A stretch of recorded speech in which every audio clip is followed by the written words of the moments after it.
And among those taking part in that summit are the leaders of Japan, South Korea, Australia and New Zealand. The four countries are keen to strengthen ties with the alliance. They've long been concerned about China's growing military strength and territorial ambitions and its growing closeness to Russia. Alexandra von Namen reports.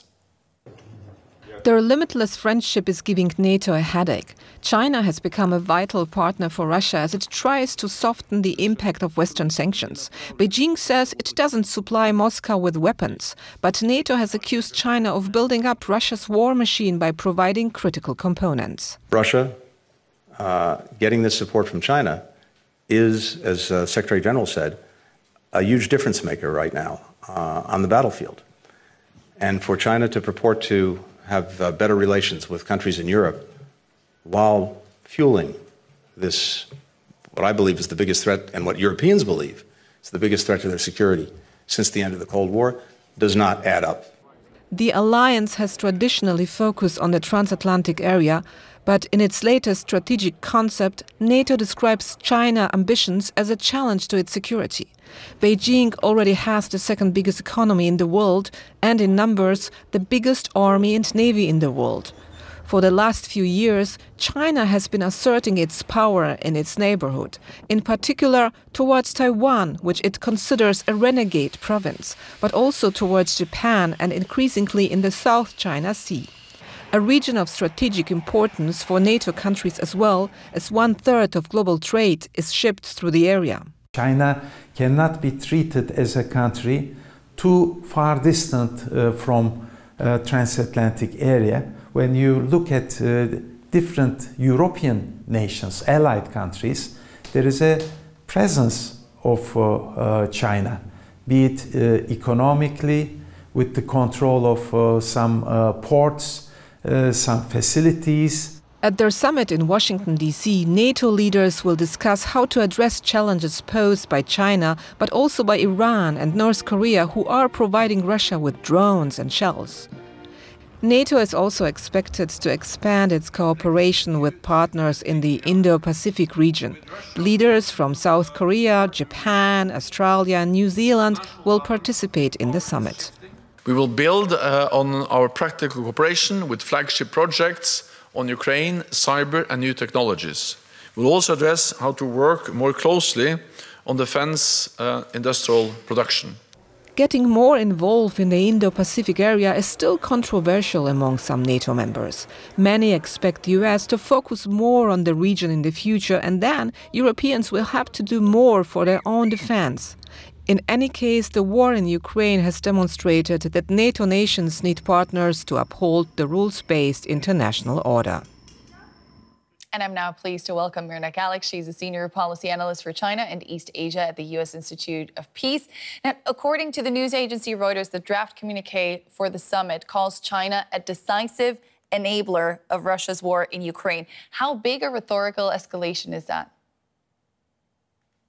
Well, it would certainly be a much different statement than you had at last year's Vilnius summit declaration.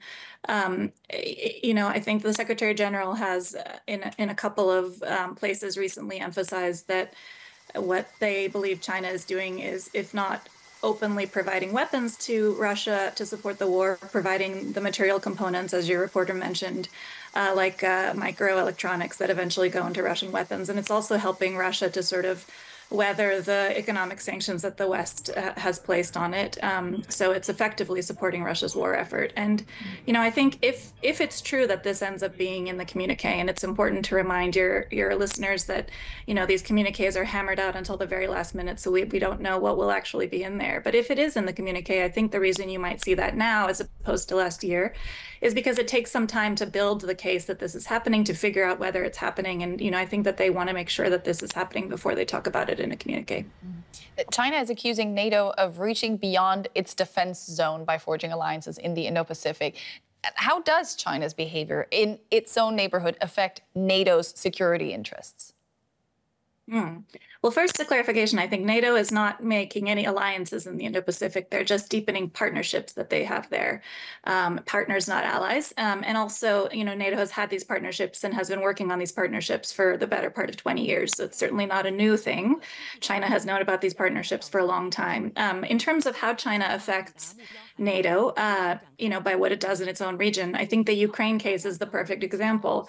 Ukraine and what Russia is doing in Ukraine is affecting allies and partners all over the world, including our partners in the Indo-Pacific, not only by its undermining of the rules-based international order, but also by secondary effects on prices and energy and other things. So one can easily imagine that something China might do in the region in terms of Taiwan, or even in other ways where it's undermining the rules-based international order in the South China Sea, could have similar impacts in Europe. NATO says it wants to engage more actively in the Indo-Pacific. What exactly could that mean? Well, so for one thing, you've seen NATO bring out new partnership documents with its 4 partners in the region. They've all signed these partnership documents now, except I think New Zealand, which is still working on it. And these will lay out some clearer plans for how these partners want to work together with NATO. But just today at the NATO Public Forum, Secretary General Stoltenberg mentioned some examples of the kinds of things that NATO wants to do with its partners in the region, including working on technology, sharing information, looking at defense industrial coordination and cooperation, because as we've all seen with the war in Ukraine, there's a lot of backlog defense stocks that have now been left empty. So we need to fill those stocks again. And also sort of ensuring that these partners have a seat at the table so that they can provide a first frontline view of what's going on in the region, which NATO allies are interested in knowing. Now, couldn't that, in a sense, backfire by pushing China into closer cooperation with Russia, North Korea, and Iran? Well, that's, I think, as we would say in the U.S., a chicken or an egg question. What started this? Is it that Russia and China are already cooperating and therefore NATO is more concerned? Or is it that, China and Russia are cooperating because NATO has these partnerships? I think for me, the question is not, does this make China and Russia more likely to cooperate? They are already cooperating. They have been cooperating for some time. I think, as I've said, NATO has had partnerships in this region for 20 years, and only now recently has China started to make an issue of these partnerships, kind of echoing the same language on NATO that Russia has been echoing in its disinformation campaign. So, certainly I think China doesn't like to see NATO strengthening partnerships anywhere. And basically that boils down to the idea that China doesn't like U.S. alliances effectively, or any kind of alliances that don't include China.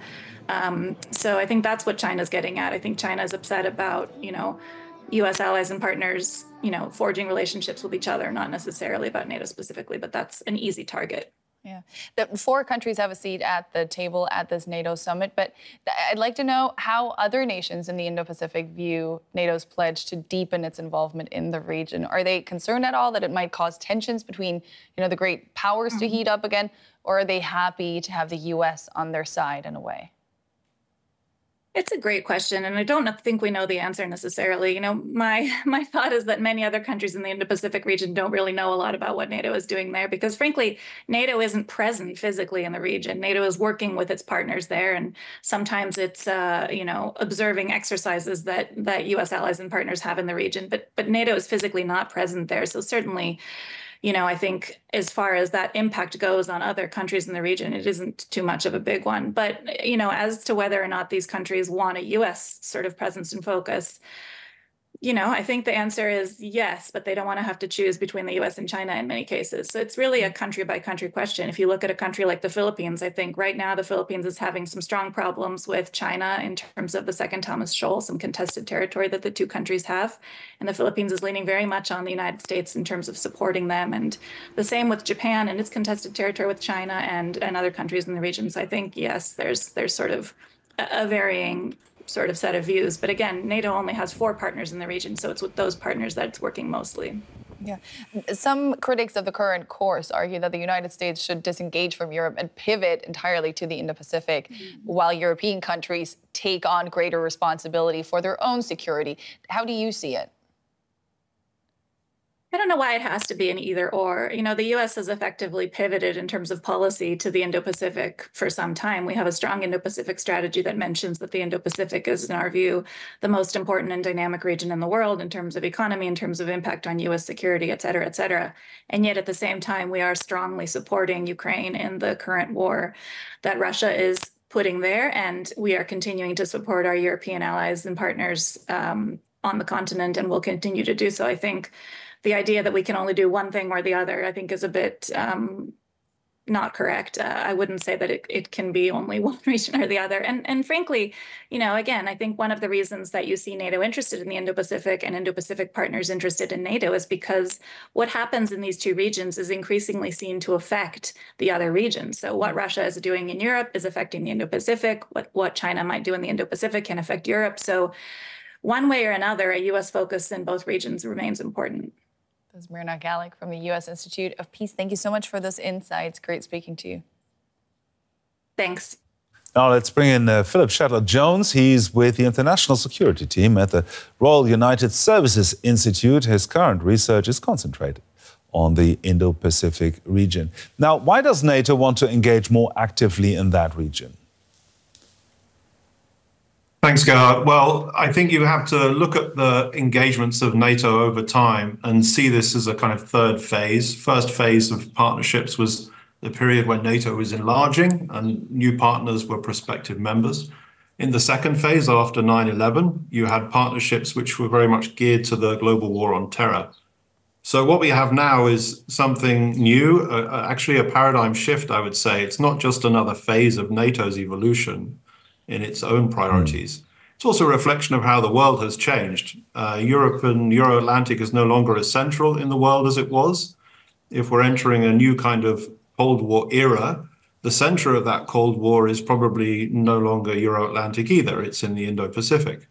And so this set of partnerships really reflects that paradigm shift. And it's not only serving NATO's interests. I think you also have to see it in terms of serving the interests of those Indo-Pacific countries in Euro-Atlantic security. The United States is stretched as never before, perhaps, between these two theaters. And so there's obviously a need for NATO partners of America and their Indo-Pacific partners to have a higher degree of mutual understanding and perhaps coordination. Now, as the name suggests, NATO's focus is the North Atlantic. Want to pivot to the Indo-Pacific region mean less attention can be paid to Europe? If it were actually a pivot, then you would have a point. But I think that's probably not the best way of describing it or understanding it. I think it's rather more enlarging NATO's horizon of understanding its place in the world. And also, as I say, it's about the interests and priorities of some of those countries in the Indo-Pacific in, I suppose, reformatting their relationships with European and Euro-Atlantic security. It's not just about what's in it for NATO, it's also about what's in it for Japan, South Korea, Australia, New Zealand. Now, you mentioned Japan. The Prime Minister Kishida is a guest at the summit.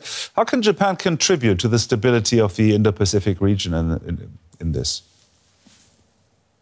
Well, as many countries do, you see stability in the Indo-Pacific as being very tied to the balance of power between China and the United States. Japan's role is really pivotal on that because Japan is the host to the largest number of US military forces in the region. And so really, if you took Japan out of the picture, the United States would have no other country in line who could play that kind of role. And of course, Japan itself has highly capable armed forces of its own and is reforming its legal structures and increasing its defense budget to make itself more resilient as a base of allied operations as well. That refers not just to Japan's defense, but to stability on the Korean Peninsula and around Taiwan.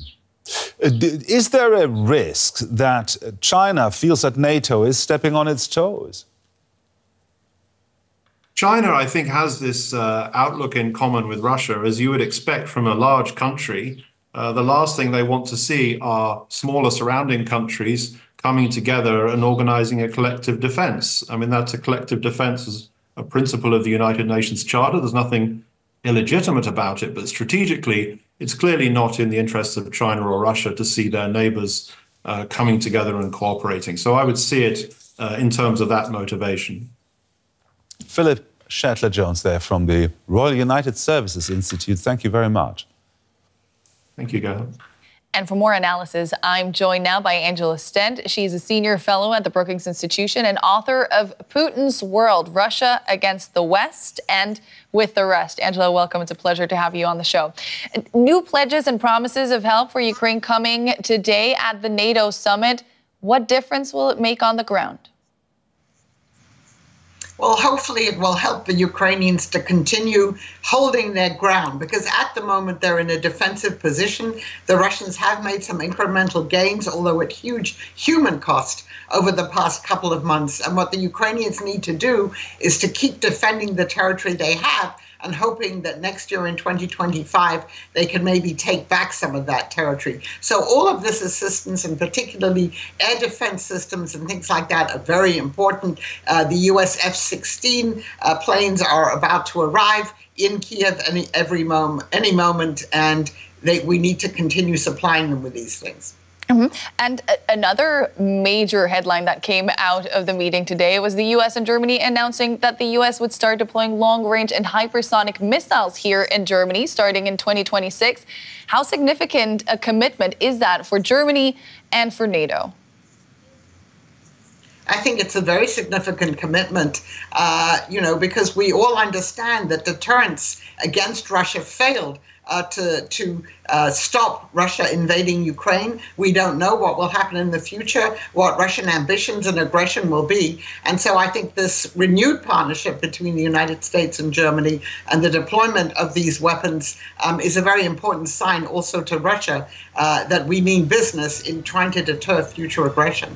Mm-hmm. It is a message that they surely do not like to hear. How do you think Moscow will respond? Well, they will obviously complain. They'll threaten Germany, which, of course, they've been doing anyway since the beginning of this current invasion of Ukraine. They'll mock Germany for being a vassal of the United States, all of these things that they've been doing for some time.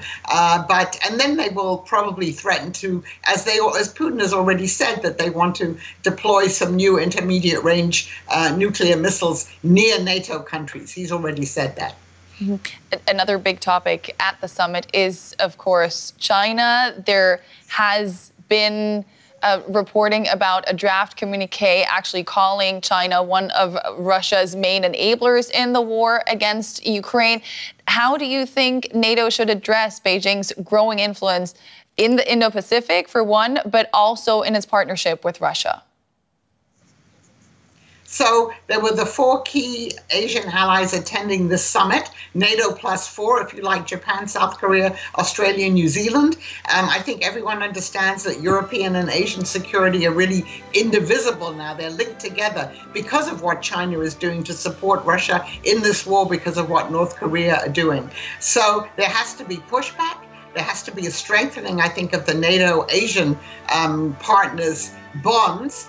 But the other thing is there have to be probably more sanctions on China because we know that China is sending components to Russia that it's using in its war in Ukraine, and it's strengthening Russia's defense industrial base. So I think sanctions are part of the answer, and then building stronger ties with the Asian allies. Mm-hmm. Now, at the summit, we're seeing NATO portray an image of strength, of unity, but we have seen in many member states a rise of far-right populism, of politicians very openly critical of NATO and what it stands for. How is the alliance working to future-proof itself?